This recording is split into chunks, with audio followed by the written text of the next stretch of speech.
Hello everybody, welcome to today's Delicious Devo with Pastor Carl and Zandra. She's doing a little bit of helping me out, and today we are going to be making something really good. We're making something I talked about in a sermon recently. We're going to be making some 7-layer cookies, which is full of delicious stuff.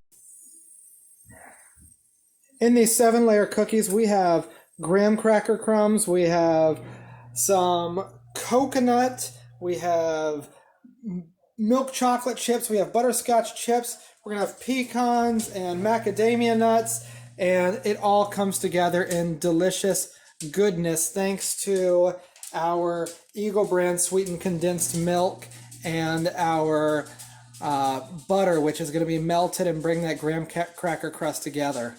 We're going to start out today by setting our oven to 350 degrees, and then we're really going to get to work on it. So we are going to start with our small bowl and the 1.5 cups of graham cracker crumbs, and after that we are going to put in some melted butter, 1/2 cup in fact.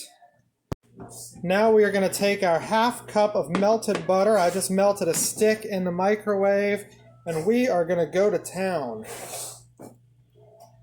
mixing this together, and then we're going to put it in our pan. Alright, when it's all done, it's going to look like this deliciousness. We're going to stick it in a 13x9 pan, and we are going to just press it all into the bottom of this pan, and it should look something like this when we're done. Alright, there we go. We have our delicious graham cracker crust at the bottom. And next we're going to take that sweetened condensed milk that we saw, and we are just going to pour it all over this thing. Now this is a 14-ounce can of sweetened condensed milk, and we're just going to drizzle. And as you can see, this stuff just looks really bad for you, and so it's definitely delicious. Just get it all over on top of this. In a minute, we're going to start putting on our toppings. Here we have the chocolate chips going on first, 1 cup.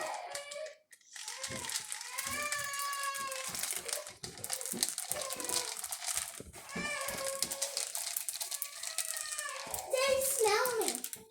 You can hear my 3-year-old is ready for some some special cookies that we're making, aren't you, Wesley?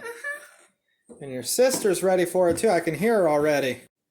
Now we are going to put on our butterscotch chips. Wesley, how's it look? Oh, yeah, I'm looking. I see them.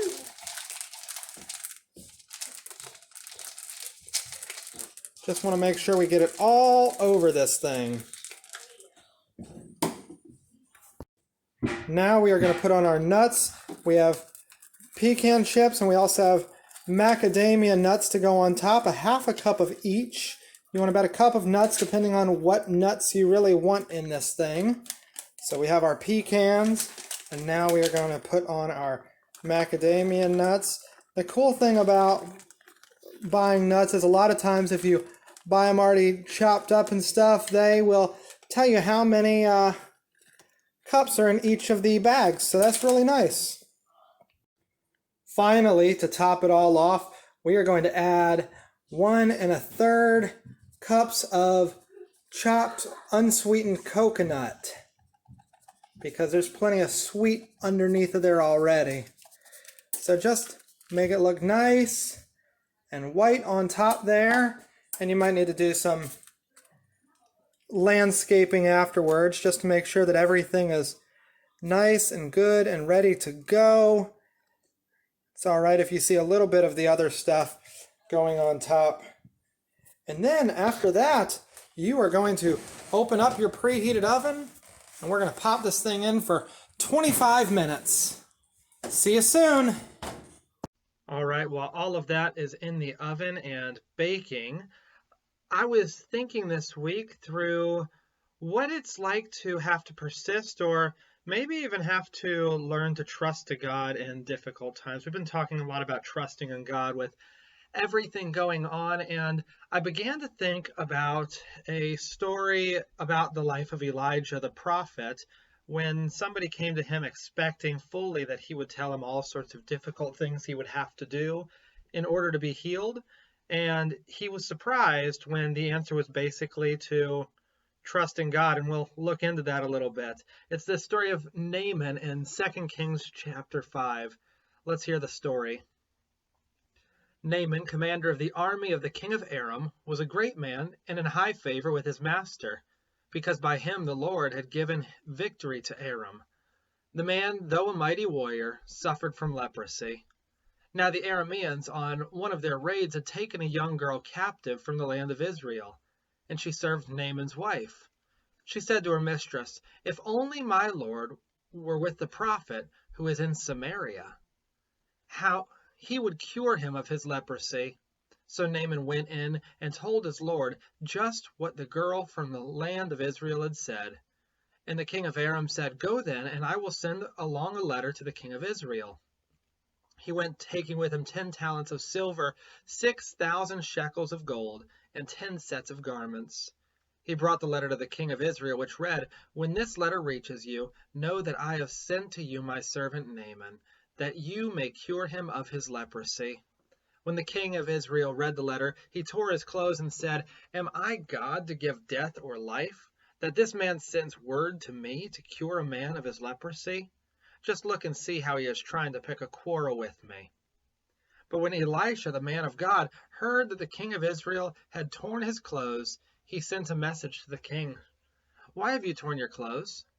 Let him come to me, that he may learn that there is a prophet in Israel." So Naaman came with his horses and chariots and halted at the entrance to Elisha's house. Elisha sent a messenger to him, saying, "Go wash in the Jordan 7 times, and your flesh shall be restored, and you shall be clean." But Naaman became angry and went away, saying, "I thought that for me he would surely come out and stand and call on the name of the Lord as God, and would have his hand over the spot and cure the leprosy. Are not Abana and Pharpar, the rivers of Damascus, better than all the waters of Israel? Could I not wash in them and be clean?" He turned and went away in a rage. But his servants approached and said to him, "Father, if the prophet had commanded you to do something difficult, would you not have done it? How much more when all he said to you was, 'Wash and be clean'?" So he went down and immersed himself 7 times in the Jordan, according to the word of the man of God. His flesh was restored like the flesh of a young boy, and he was clean. Friends, this is a story about a guy who, by all accounts, isn't friends with Israel, knows nothing about our God, and yet he's called in this time in his life when this leprosy becomes such an issue to learn how to trust in God, to learn how to have faith in God. And he does this through this washing in the Jordan River 7 different times. Sometimes it feels like we're having to ask God for help 7 times, or we're having to look for the hardest and most difficult answer to the questions we have. In the world we live in today, with everything going on, we're always looking for what the best answer is. And so far, the best answer has simply been to stay at home as much as you can. And if you stay home, then you probably won't get sick. That sounds like something we would like a better answer for some days. We would like a better answer because we don't want to have to stay at home. We don't want to have to worry about what we're going to do with work. We don't want to have to worry about a whole lot of things. And yet we probably do more difficult things in order to be healed. When this sickness comes to our house, we'd probably do more difficult things to make sure that God was with us and that God was caring for us throughout all of this.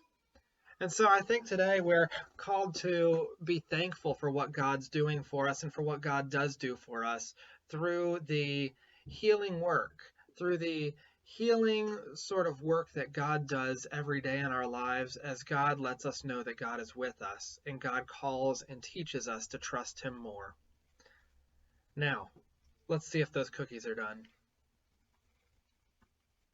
And we are looking at delicious, delicious 7-layer cookies.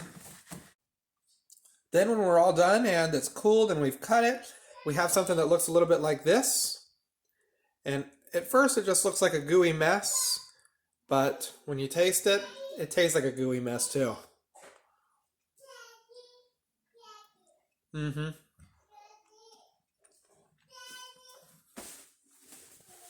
Well, thanks for joining me today. I'll see you next week for another Thursday Delicious Devo. Have a good week. Bye-bye.